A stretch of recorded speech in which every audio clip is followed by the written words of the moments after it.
Mi nombre es Ramón Morales, y aquella noche comprendí que la vida puede cambiar en el espacio de un golpe suave en la puerta. No un portazo, no un grito, no el estruendo de un accidente. Solo dos golpes débiles, casi tímidos, como si quien los diera temiera que no la escucharan, o temiera que sí lo hicieran. Eran la 1:07 de la madrugada en Valladolid. Yo ya llevaba horas sin dormir, sentado en la mesa de la cocina, con una taza de café frío entre las manos. No sabía por qué no podía conciliar el sueño. Ahora lo sé. Un padre lo siente. El cuerpo se adelanta al destino. Abrí la puerta.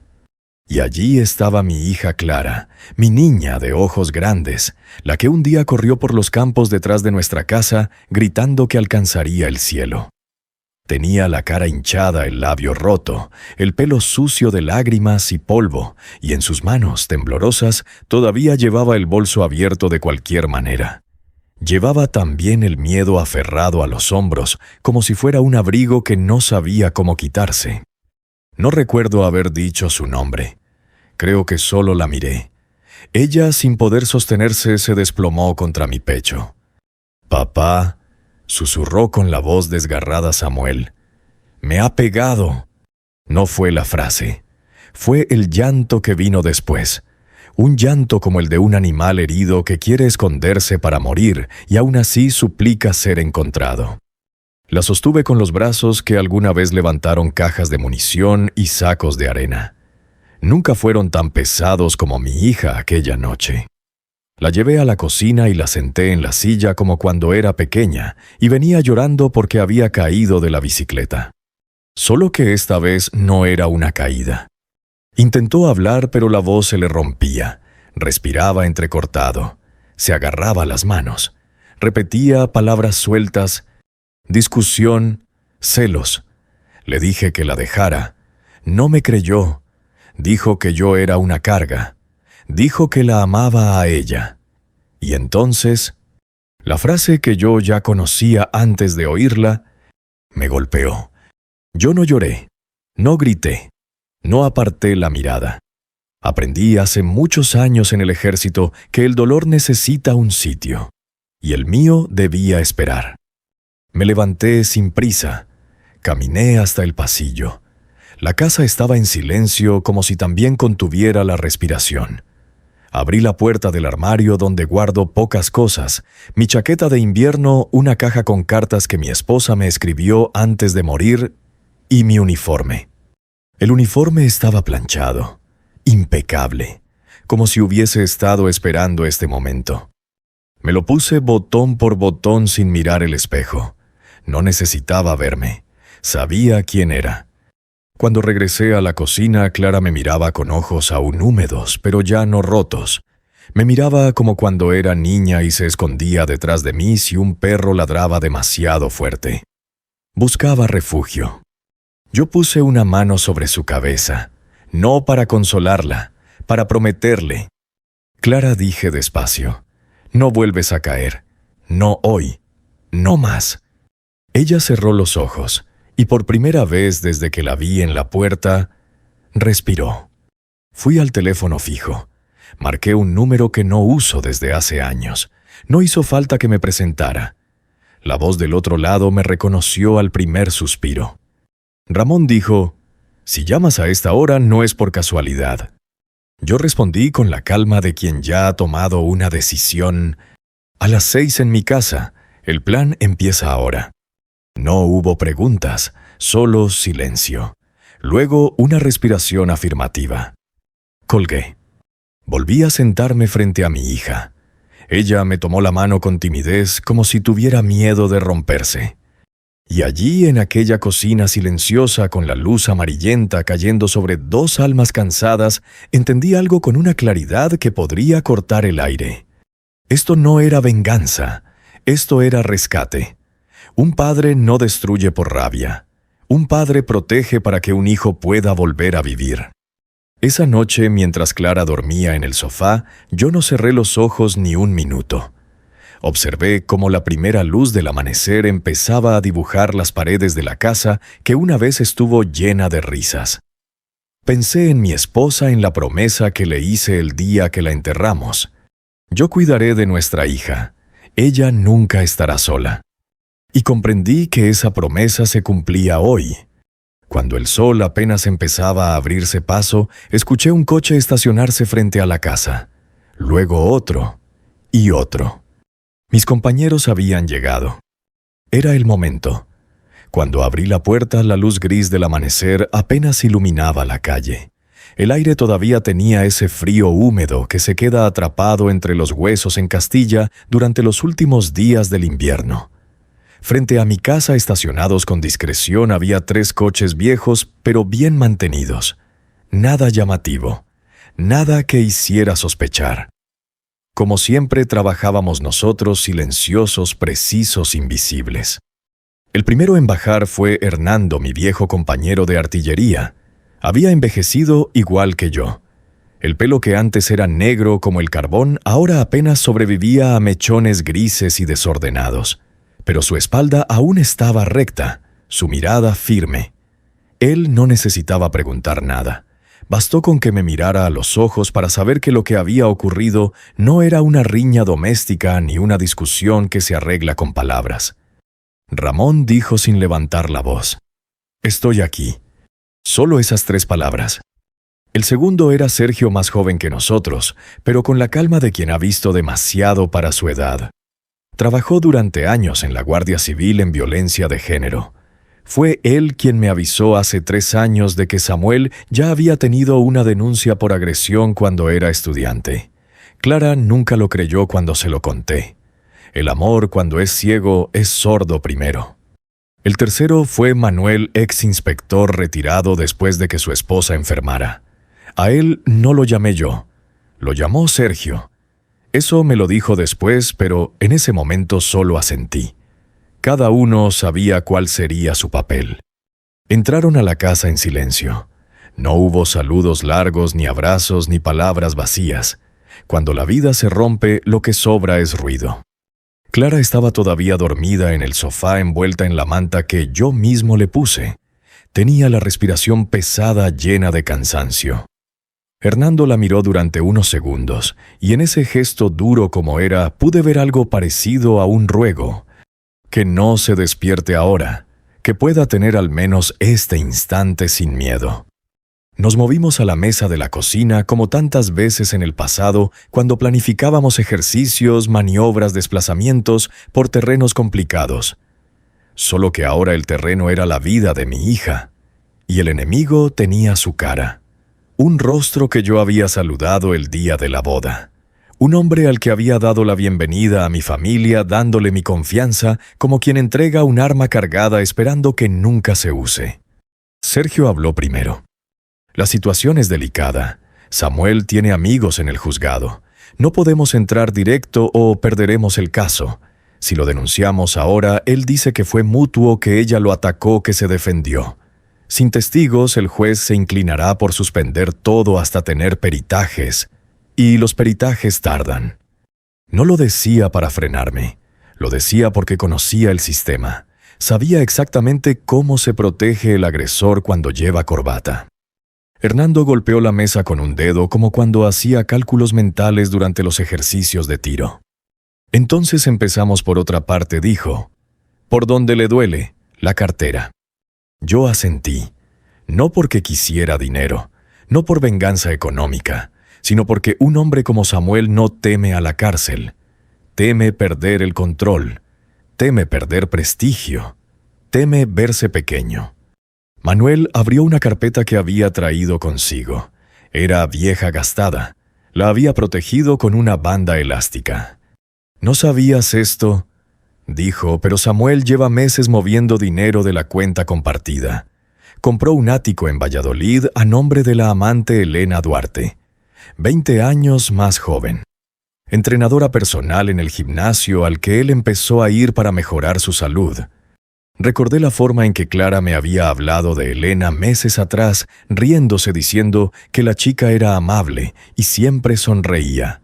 Recordé cómo se esforzó mi hija por parecer segura de sí misma cuando mencionaba el gimnasio de su marido.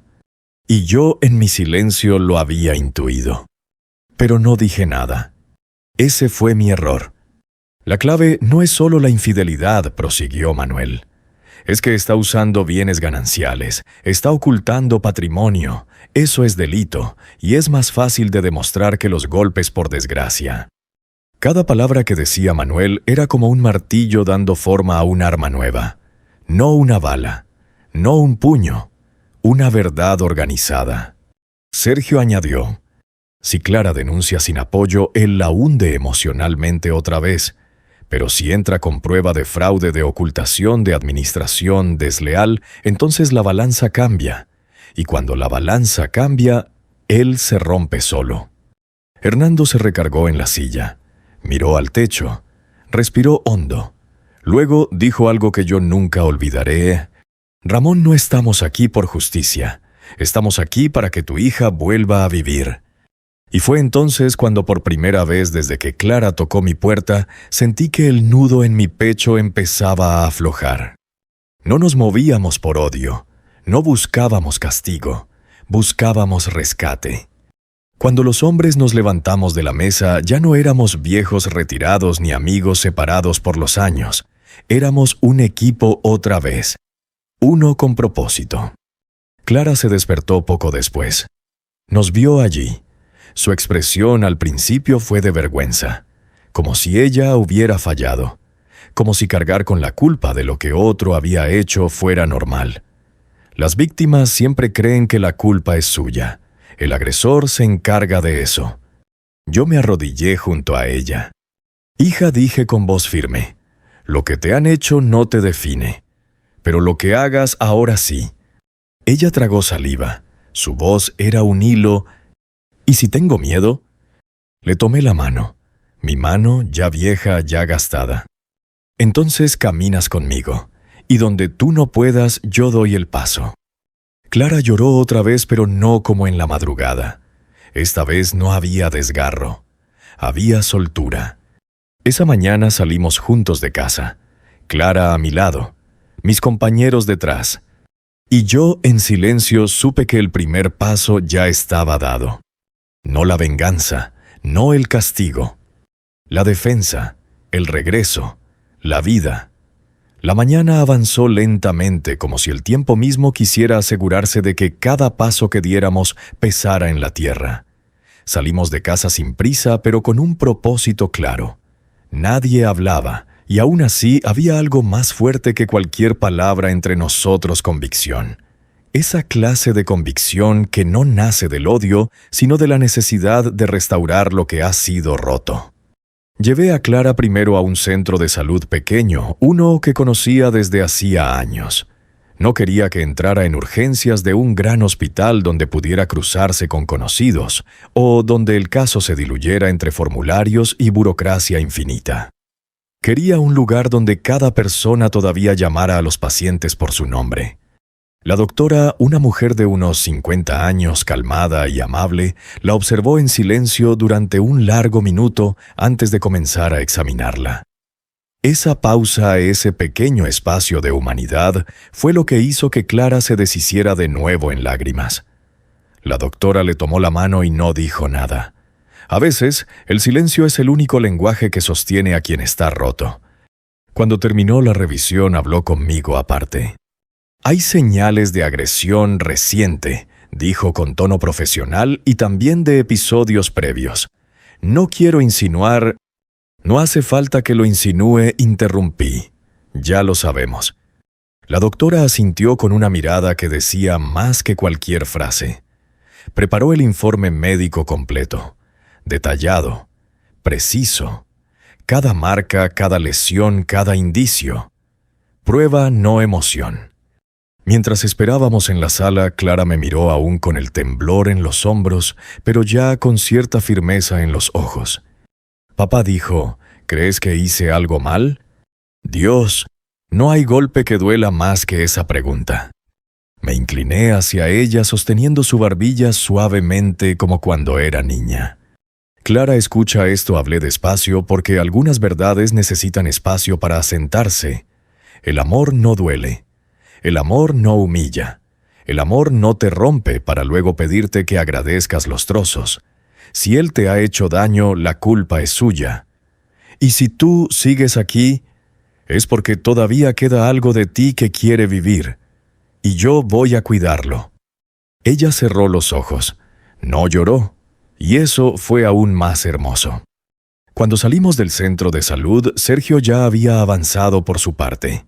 Había hecho algunas llamadas enviando mensajes a viejos contactos en el juzgado, registrando movimientos y horarios. Samuel está en su despacho, nos informó. Entró a las 9. No sabe nada todavía. Hernando gruñó algo entre dientes. «¿Lo sabe o no lo sabe?», dijo, «eso no cambia nada. El hombre ya se ha retratado». Yo sabía lo que Hernando quería decir. Los agresores siempre tienen dos caras: la pública, amable, seductora, educada, y la privada, donde su ego es rey y sus manos ley. La auténtica versión de Samuel había aparecido la noche anterior. La amable era solo máscara. Volvimos a casa, pero no para escondernos, fue para planificar. Manuel colocó documentos sobre la mesa, movimientos bancarios, pagos a nombre de Elena, correos reenviados desde la cuenta laboral de Samuel. Había incluso grabaciones de voz breves, duras obtenidas de forma legal durante una llamada telefónica que Clara había hecho días atrás sin darse cuenta de que estaba dejando evidencia. En una de ellas, Samuel decía con tono helado: «Clara, si vuelves a cuestionarme por ella, te juro que no respondo. Yo llevo esta casa. Yo decido. Y tú te callas». Clara tapó su boca con la mano al escucharlo, como si recordarlo fuese volver a vivirlo. Hernando clavó su mirada en mí. «Esto es suficiente», dijo. «Pero si entramos solo con esto, él se hará la víctima. Dirá que es estrés, que fue un mal momento, que lo sacaron de sus casillas. Necesitamos un golpe más, uno que lo deje sin discurso». Ahí es donde entré yo. Había algo que solo yo podía hacer, algo que durante todos esos años en el ejército aprendí a reconocer. Los cobardes no pueden sostener la verdad cuando se dice frente a todos. Necesitan sombras, necesitan puertas cerradas, necesitan silencio. Así que fuimos a por lo contrario. A la luz. Decidí enfrentar a Samuel en público, donde él se sintiera seguro, donde creyera tener la ventaja, donde pensara que todavía podía controlar la narrativa. La ocasión perfecta llegó sola. Una comida familiar ese domingo, organizada por los padres de Samuel en Medina del Campo. Estaban orgullosos de la nueva promoción de Samuel en su bufete y querían mostrarlo como el hijo ejemplar. Clara palideció al escuchar la noticia. «Papá, no puedo volver allí. No puedo entrar a esa casa». Me acerqué a ella. Puse mi mano sobre la suya cálida, firme. «No vas a entrar sola», respondí. «Y esta vez no vas a agachar la cabeza». Sus ojos se humedecieron otra vez, pero esta vez no por miedo. Por decisión. Sergio preparó lo necesario para asegurar que nadie pudiera manipular la situación. Hernando se aseguraría de mantener la serenidad del lugar. Manuel el lenguaje legal. Cada uno sabía su papel. Y yo, como padre, sería el que hablaría. Porque mi voz no temblaría, porque mi espalda no se doblaría, porque mi hija ya había tocado el suelo una vez y eso era suficiente. Cuando el día llegó, nos preparamos en silencio. Clara se arregló despacio, pero con dignidad. Se maquilló lo justo para cubrir las marcas, aunque no del todo. No queríamos esconder lo que había pasado, queríamos nombrarlo. Yo la observé ponerse los zapatos. Cada movimiento era como un renacer doloroso, pero real. En ese instante entendí que no solo estábamos luchando contra un hombre. Estábamos rescatando una vida. Y cuando la vida pide ser rescatada, el deber no es opcional. El deber es sagrado. El domingo amaneció con un cielo limpio, ese azul claro y frío que solo se ve en Castilla cuando el viento barre todas las dudas. Clara se vistió despacio con movimientos cuidados, como si cada gesto fuera un pacto, consigo misma: no volveré a doblegarme. Yo observé en silencio. Un padre aprende a respetar los tiempos de un hijo incluso cuando el corazón le ruge por dentro. Se puso un vestido sencillo de color crema y encima un abrigo largo. No intentó cubrir completamente las marcas del rostro, y eso fue deliberado. Quien oculta las heridas sin querer protege al agresor. Quien las muestra obliga al mundo a mirarlas. Cuando la vi así, tan digna, tan rota y tan en pie al mismo tiempo, entendí que lo que haríamos ese día no sería para destruir a Samuel. Sería para devolverle el nombre a mi hija. El coche nos llevó hasta Medina del Campo. Durante el trayecto nadie habló. Hernando conducía en silencio con los ojos fijos en la carretera. Manuel repasaba documentos en su carpeta. Sergio miraba por la ventana atento a los detalles como si esperara una señal o un movimiento inesperado. Y Clara, ella respiraba, y cada respiración era una pequeña victoria. Llegamos a la casa de los padres de Samuel, una casa amplia, aparentemente acogedora, con esas persianas verdes que dan aire de familia tradicional. En la puerta ya esperaban varios invitados. Risas, saluditos, conversaciones triviales. A nadie se le ocurrió que ese día terminaría de una manera que ninguno olvidaría. Entramos. Los padres de Samuel se acercaron forzando sonrisas. «¡Ay, Clara, cariño, qué sorpresa!», dijo la suegra con voz demasiado dulce.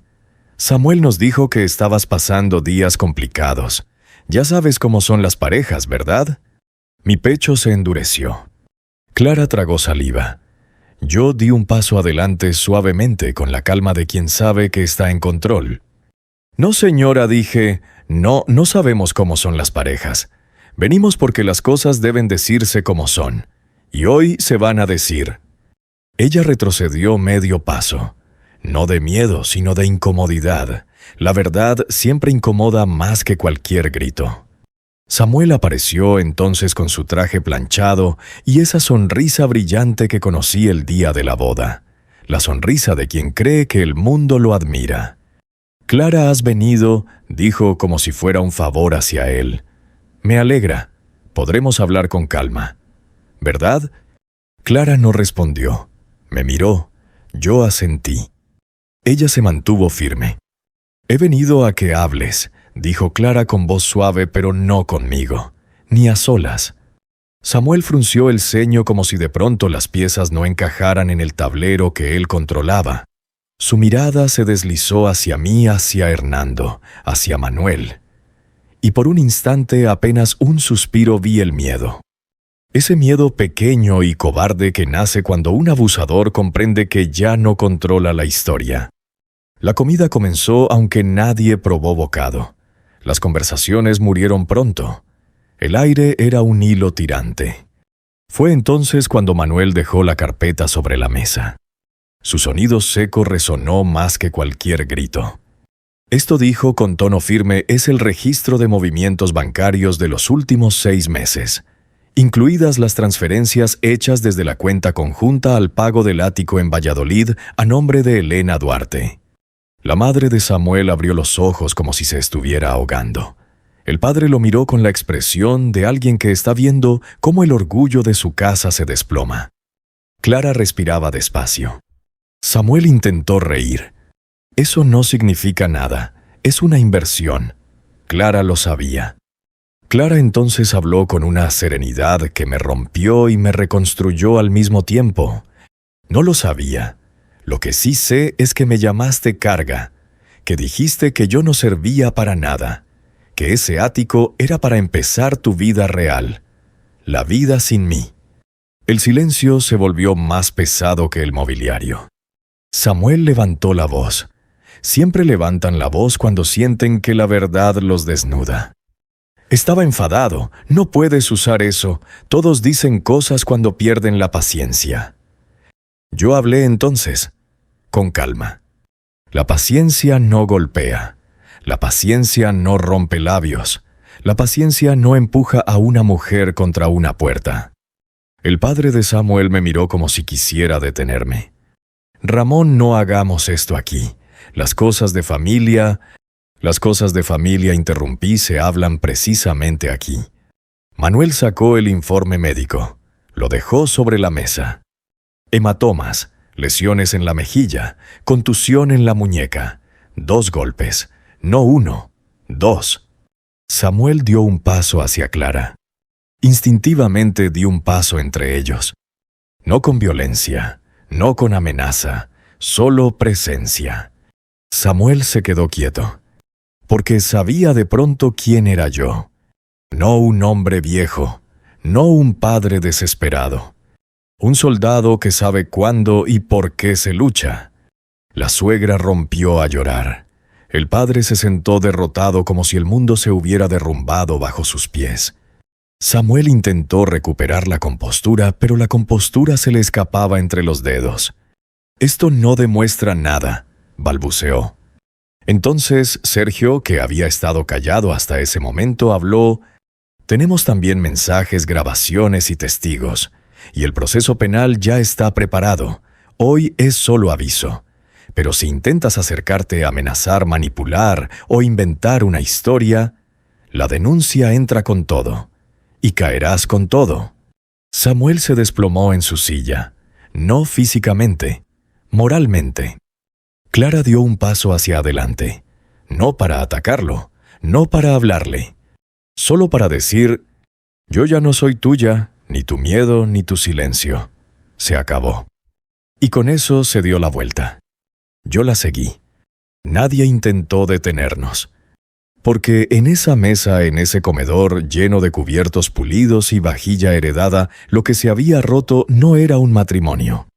Lo que se había roto era el dominio del agresor. Y cuando eso cae, todo lo demás ya está en camino. Nos marchamos en silencio, pero esta vez era un silencio limpio. El silencio de quien comienza a respirar de nuevo. El coche avanzó en silencio de regreso a Valladolid. Clara miraba por la ventanilla, pero esta vez no parecía perdida en el dolor. Su respiración era más profunda. Sus manos ya no temblaban. Y aunque su rostro seguía marcado, había recuperado algo que yo creí perdido: la dirección de su mirada. No era la de alguien que huye, sino la de alguien que regresa a sí misma. Yo conduje despacio. Tenía la sensación de que cualquier movimiento brusco podría romper la delicada transición que estaba ocurriendo dentro de ella. Hernando, desde el asiento trasero, permanecía atento sin decir palabra. Él entendía que lo que había pasado en aquella casa no había sido una victoria. Había sido la caída del telón, y ahora venía lo verdaderamente difícil. Porque exponer la verdad es un acto. Sanarla es un camino. Cuando llegamos a casa, Sergio ya había adelantado trámites. Sabía cuáles eran los pasos legales, los tiempos, los márgenes, los silencios estratégicos. La justicia, cuando se aplica correctamente, no es un golpe rápido. Es una cuerda que se va tensando hasta que el agresor, en su propio movimiento, se queda sin aire. Clara se sentó frente a la mesa. Su voz era baja pero clara. «Estoy lista para denunciar». No era una frase heroica, era una frase sobria, y por eso significaba tanto. Sergio extendió los documentos y yo me senté a su lado. No para dirigir, no para decidir, sino para acompañar. Lo que viniera vendría de su mano. El padre protege, pero el padre también suelta cuando el hijo está preparado. La declaración fue larga. Clara se quebró varias veces. Pero cada vez que respiraba y continuaba aquella casa, se llenaba de algo que no sabíamos que necesitábamos. ¿Verdad? No la verdad que destruye, la verdad que limpia. Cuando firmó el último papel, levantó la cabeza, exhaló y cerró los ojos, como si estuviera viendo el mundo por primera vez en mucho tiempo. Fue entonces cuando sonó la puerta. Un golpe seco, impaciente. Hernando fue a abrir. No necesitó preguntar, solo acompañó a la persona hasta la cocina. Samuel. Sin traje, sin sonrisa. Solo un hombre desconcertado cuya fachada se había derrumbado más rápido de lo que esperaba. Clara dijo intentando sonar suave: «Podemos hablar, a solas». Clara no respondió de inmediato. Se mantuvo sentada. Yo a su lado. Pero ella fue quien habló. No, ya no más a solas. Lo que se habla a solas se retuerce, se deforma, se vuelve arma. Samuel apretó los dientes. Estáis manipulando todo esto. Vosotros queréis destruirme. ¿Quieres que te compadezcan?, escupió con una mezcla de miedo y arrogancia. Yo lo miré, no con rabia, con memoria. Sí, memoria. Recordé la primera cena que compartimos. Recordé su mano sobre el hombro de Clara guiándola. Recordé sus silencios afilados. Las señales estaban ahí. Yo simplemente había querido creer que mi hija sería feliz.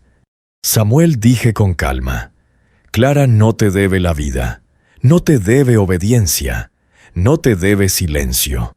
El amor no es propiedad. Él me miró como si yo hubiera dicho algo incomprensible. Ella me pertenecía, respondió con una honestidad torpe y brutal. Era mi mujer, mi casa, mi vida. Clara habló entonces sin elevar la voz. No, yo era tu compañía, tu compañera. Tú elegiste convertirme en sombra, pero yo sigo aquí, y tú no me rompes más. Samuel dio un paso hacia adelante como impulsado por un hábito arraigado, ese impulso de intimidar, de imponerse, de que la víctima se encogiera sola. Pero esta vez no había espacio donde encogerla. Yo me levanté despacio. No levanté la voz. No lo toqué. No amenacé. Solo dije, un paso más. Y sales de aquí en dirección al cuartel. Y lo sabes. Samuel se detuvo. No porque temiera a la policía, sino porque por primera vez entendió que ya no tenía control. Sergio tomó la palabra. Samuel, la denuncia será presentada formalmente en unas horas, y también la demanda por fraude. Si quieres abogado, búscalo, pero no vuelvas a acercarte, ni por mensaje, ni por terceros, ni bajo la excusa que sea. Samuel miró a Clara. ¿No vas a sobrevivir sin mí?, dijo casi en susurro. Clara sostuvo su mirada. Ya lo estoy haciendo. Samuel salió. La puerta se cerró, no con un portazo, con final. El silencio que siguió no fue tenso. Fue liberador. Un espacio nuevo limpio donde la vida cabía otra vez. Clara se derrumbó, pero no como antes. No en dolor, sino en descanso. Un llanto que no pide auxilio. Un llanto que deja salir el veneno. Yo la abracé. Mi hija. Mi niña. La misma que corría descalza por el patio cuando era pequeña. La misma que no había dejado de existir, solo había estado escondida bajo el miedo. Ya estás volviendo, susurré. Hernando se acercó y puso su mano sobre mi hombro. No dijo nada. No hacía falta. Sergio recogió los papeles. Manuel se levantó para preparar café. Nadie celebraba, porque esto no era una victoria. Era reconstrucción. Y la reconstrucción siempre empieza con ruinas. Pero también empieza con algo más, con la certeza de que no se está solo. Clara levantó la cabeza. Sus ojos seguían rojos, pero estaban abiertos, completamente abiertos. Papá dijo, gracias por venir por mí. Y yo, con voz baja, la única que me salió, siempre vine, hija, solo necesitabas llamar a la puerta. Los días que siguieron no fueron fáciles. Nadie se recupera de un golpe así de la noche a la mañana. No hay un interruptor que lo apague todo. El miedo sigue apareciendo en los silencios, en los pasillos oscuros, en los ruidos inesperados. Pero Clara estaba acompañada. Y cuando alguien no está solo, incluso el dolor se vuelve menos grande. Durante la primera semana, Clara casi no salió de casa. Dormía mucho, a veces 12 horas seguidas, como si el cuerpo necesitara recuperar años de agotamiento acumulado. Yo me movía por la casa despacio, sin hacer ruido, pero siempre cerca. No para vigilarla. Para que supiera que siempre había una presencia dispuesta a sostenerla si las sombras regresaban. Las tardes las pasábamos en la cocina bebiendo café o infusiones. Ella hablaba poco, pero cuando lo hacía ya no era confusión. Ahora era memoria. reconstruía pieza por pieza lo que había pasado en su relación con Samuel. Y una verdad dolorosa emergía: no había sido un accidente, no había sido un mal momento, había sido una lenta erosión de sí misma. Sergio estuvo con nosotros casi cada día, ayudando a coordinar todo desde la parte legal. Nos explicó cómo sería la denuncia, los plazos, las posibles reacciones de Samuel, las medidas cautelares. Fue claro, directo y, sobre todo, humano. Saber qué esperar hacía que el miedo no se convirtiera en monstruo. Cuando llegó el día de la primera sesión con la psicóloga Clara, estaba nerviosa. Yo la acompañé hasta la puerta del consultorio, pero no entré. Me quedé sentado en una silla del pasillo mirando una planta artificial que tenía demasiado polvo. No pensé en nada. O mejor dicho, pensé en todo, pero despacio, como si no quisiera moverme demasiado dentro de mi propia cabeza. Al salir, Clara tenía los ojos hinchados, pero estaba recta, no encorvada, no vacía. «Ha sido duro», dijo. «Lo difícil suele ser lo que merece la pena», respondí. Ella sonrió apenas, y ese gesto tan pequeño fue como ver asomar la primavera en pleno enero. Con el tiempo comenzamos a salir a caminar por la ribera del río Pisuerga. Caminábamos despacio sin hablar siempre. A veces ella se detenía a mirar el agua siguiendo el curso del río con los ojos como si intentara aprender a fluir otra vez. Un día mientras paseábamos escuchamos música proveniente de una plaza. Un grupo de personas mayores bailaba sevillanas. No era una festividad especial. Simplemente estaban allí celebrando que podían moverse, reír, estar juntos. Clara se quedó mirando con una mezcla de nostalgia y deseo. «Hace años que no bailo», dijo.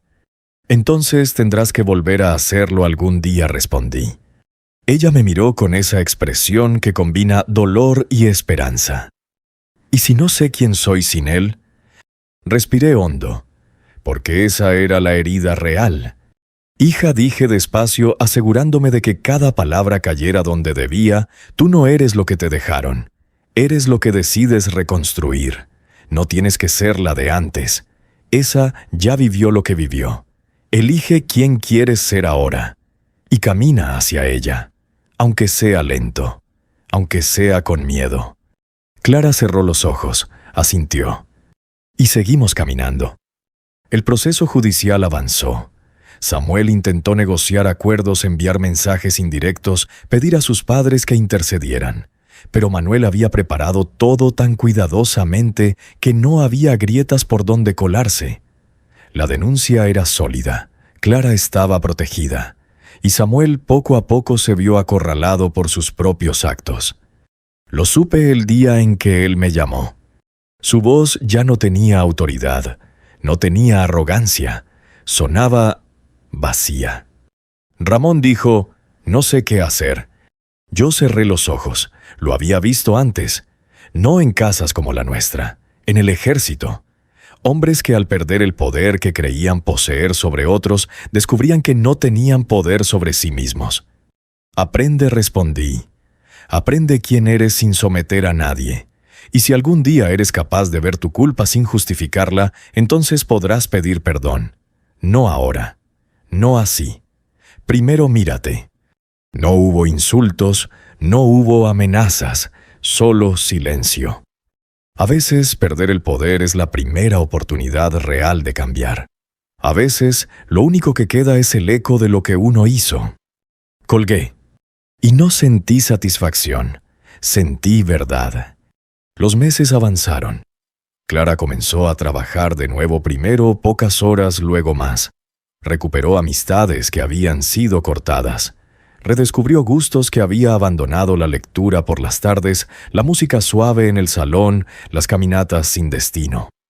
Y un día, sin avisarme, hizo algo que me desarmó por completo. Me preparó lentejas, la receta de su madre. Se acercó con el plato en la mano, torpe, emocionada. «No sé si me han quedado como las suyas», dijo.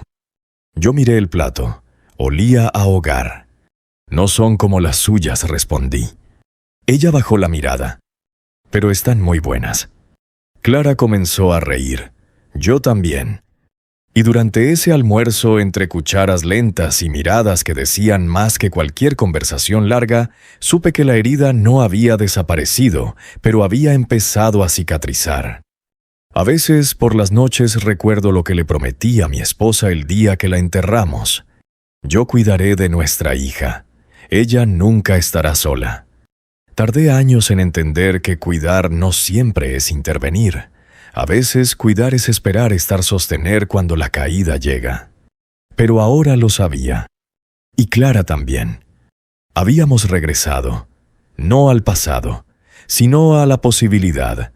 El invierno se fue retirando poco a poco, como si también él entendiera que ya no tenía lugar en nuestra casa. La luz empezó a entrar diferente por las ventanas, más cálida, más viva. Los días se alargaron. Y con cada amanecer vi algo cambiar en Clara, algo casi imperceptible al principio, pero constante, firme como el río cuando recupera su cauce después de una tormenta. No había prisa, no había metas grandiosas. No buscaba volver a ser la misma, porque ese deseo es una trampa. Después del dolor, nadie vuelve a ser quien era. Uno se transforma, y ella lo estaba haciendo, paso a paso. Respiración por respiración. A veces, al despertarme temprano, la encontraba leyendo en el salón, envuelta en una manta con una taza de café humeante entre las manos. Otras veces, salíamos a caminar antes de que la ciudad despertara. El silencio en esas horas era amable, no cortante. Y cada conversación era pequeña, pero valiosa como piedras que uno coloca para cruzar un arroyo. Hubo un día, sin embargo, que marcó algo especial. Era domingo y ella me pidió que la acompañara a un mercadillo en el centro de Valladolid. Nada extraordinario, puestos de flores, artesanías, libros usados, gente paseando con calma. Pero para Clara, cruzar esa plaza era reclamar el mundo el que había abandonado, mientras vivía para sostener una versión de sí misma que Samuel exigía. Mientras avanzábamos entre la gente, un grupo comenzó a tocar música en directo. Guitarra, cajón, palmas suaves. Una melodía conocida casi de infancia. Y de pronto Clara se detuvo. Se quedó allí escuchando sin prisa, sin miedo a ser vista. Algo se abrió en su pecho. Lo vi. Me miró y sonrió. «Creo que quiero bailar», dijo. No era una afirmación sobre el baile. Era una declaración sobre la vida. Un paso pequeño para el mundo. Un paso gigantesco para ella. Se acercó despacio a la pista improvisada. No había coreografía. Nadie la estaba mirando. Solo había movimiento. Clara cerró los ojos y dejó que su cuerpo recordara lo que era sentirse ligero.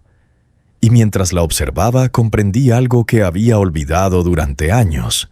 La felicidad no siempre es un estallido.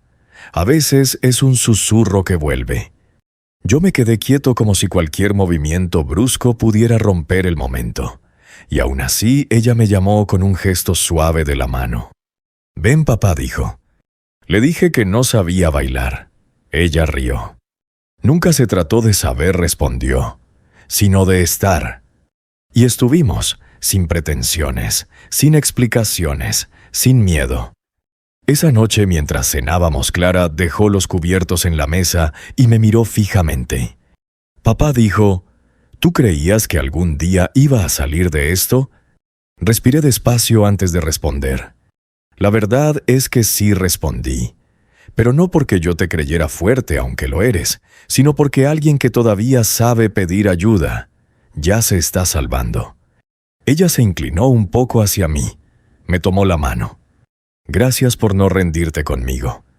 Sentí que algo en mi pecho, algo que llevaba años en silencio, se aflojaba al fin. «Clara», dije, «un padre no sostiene el peso para que su hijo no caiga. Un padre sostiene el tiempo, hasta que el hijo vuelve a ponerse de pie». Ella sonrió.